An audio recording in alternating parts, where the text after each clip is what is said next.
Industria e rëndë, Elbasan po dëmton ambientin, mjedisin e përrjedhoj drejt për drejt edhe qytetarët. Kush janë këto kompani dhe çfarë thonë ekspertët për nivelin e ndotjes? Ju përshëndes Fabiola, duket se gjatë viteve të fundit shqetësimet sa i takon ndotjes së ajrit në Elbasan janë gjithnjë e në rritje dhe gjatë viteve të fundit kjo është kthyer në një problem jetik për qytetarët e Elbasanit. Pasi së pari janë ekspertët e mjedisit ata të cilët e ngrenë si shqetësim nivelin e ndotjes në qytetin e Elbasanit, i cili aktualisht sipas matjeve më të fundit rezulton se ndotja në Elbasan është 6 fish më e lartë se sa normat e lejuara të Bashkimit Evropian. Ndotësit kryesor padyshim që mbeten të gjitha fabrikat të cilat ndodhen në zonën industriale të qytetit e Elbasanit, aty ku zhvillohet në fakt edhe industria e rëndë dhe që duket se ndotësi kryesor i ajrit mbetet pikërisht operimi i këtyre bizneseve pa filtra, pasi problematika kryesore ka të bëjë me mos funksionimin dhe vendosjen e filtrave, ashtu siç e parashikon ligji në vendin tonë. Pavarësisht se nga inspektoriati i mjedisit kryen vazhdimisht kontrole dhe janë vendosur në fakt edhe disa gjoba, duket se ligji nuk zbatohet plotësisht dhe ata të cilët e vuajnë më së shumti këtë problematik janë qytetarët e Elbasanit dhe sidomos ata të cilët jetojnë pranë zonës së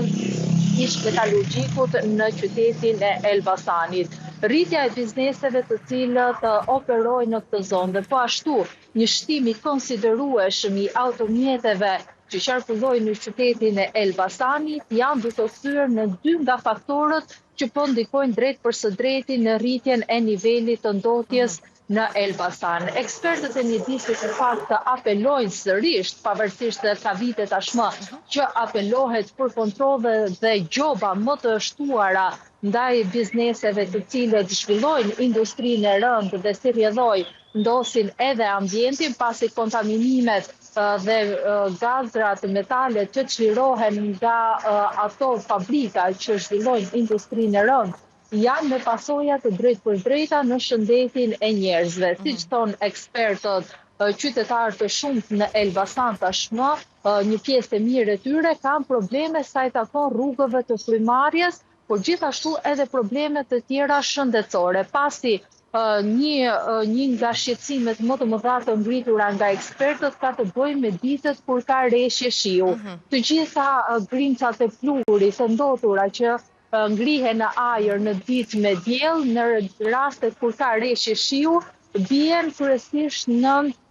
burime ujore të cilat janë të konsumueshme dhe pihen nga ana e qytetarëve Elbasanas dhe padyshim kjo ndikon edhe në shëndetin e qytetarëve. E citove dhe pak e marrë intervistë ekspert, se cilët e shpjegojnë akoma më mirë se çfarë ndodh me këtë fenomen e ndjekim në këtë moment.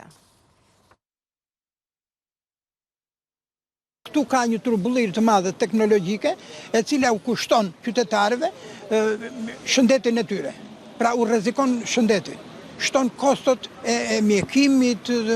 kostot për pafsi në punë, e tjera, për sëmundshmërinë e lartë e të tjera. Pra nuk po gjen një zgjidhje çështja e ndotjes industriale në Elbasan.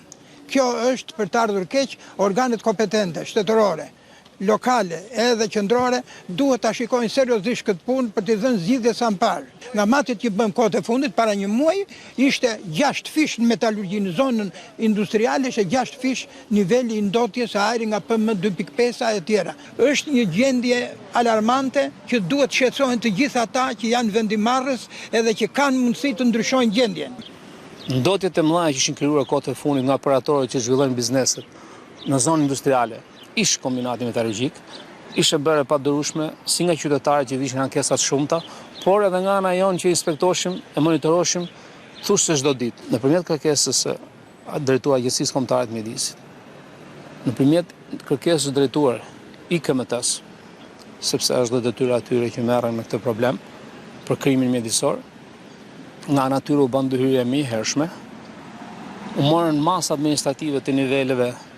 1 milion, 1.5 milion, 2 milion për subjekte të ndryshme, nuk është e nevojshme ti përmend dhe për etik emrat e subjekteve, sepse janë mbi 3-4 subjekte dhe ndaj këtyre është hapur kallëzim penal. Janë subjekte tani që përballen me drejtësinë. Përveç kësaj, njëri nga subjektet u mor masa për ndërprerje të punës. Pa afat, deri në montimin e sistemit të plurkapjes, që ka kaq vite që edhe ne nuk po kishim ma rrugë tjetër, sepse nuk është gjë e mirë të lësh punëtorët pa punë, por nuk është gjë e mirë të ndotësh pjesën tjetër,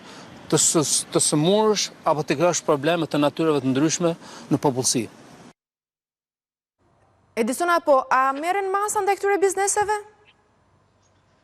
Po, Fabiola, si që dëgjuat edhe nga inspektori pak më sipër, janë vendosur tashmë rreth 4 gjoba, disa milionëshe ndaj bizneseve që janë identifikuar si ndotëse të ajrit në qytetin e Elbasanit dhe që nuk zbatojnë në fakt rregullat ashtu siç e parashikon ligji. Dhe ka vijuar më tej në fakt pasi në prokurorinë e Elbasanit tashmë janë kallëzuar nga ana e inspektoriatit të mjedisit edhe disa biznese për ndjekje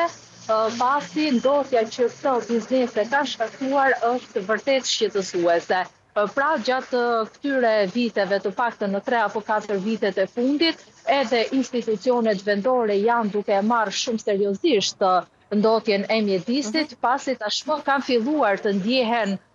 shumë të rënda edhe pasojat në shëndetin e qytetarëve dhe hapa që po ndërmerren duket se i shkojnë në përputhje me ndërgjegjësimin edhe të qytetarëve nga ana tjetër për t'i denoncuar tashmë këto vepra që kanë pasoja të drejtpërdrejta në shëndetin e tyre. Gjobat nga ana e Bashkisë së Elbasanit, si dhe ndjekja nga ana e autoriteteve përkatëse, duket se janë një fillim i mirë të paktën sa i takon reduktimit apo vendosjes përpara përgjegjshmërisë të këtyre bizneseve në mënyrë që të vendosin filtra, por edhe të mbrojnë shëndetin e banorëve të Elbasanit. Edisona Skënderi, të falenderoj për raportimin e drejt për drejt.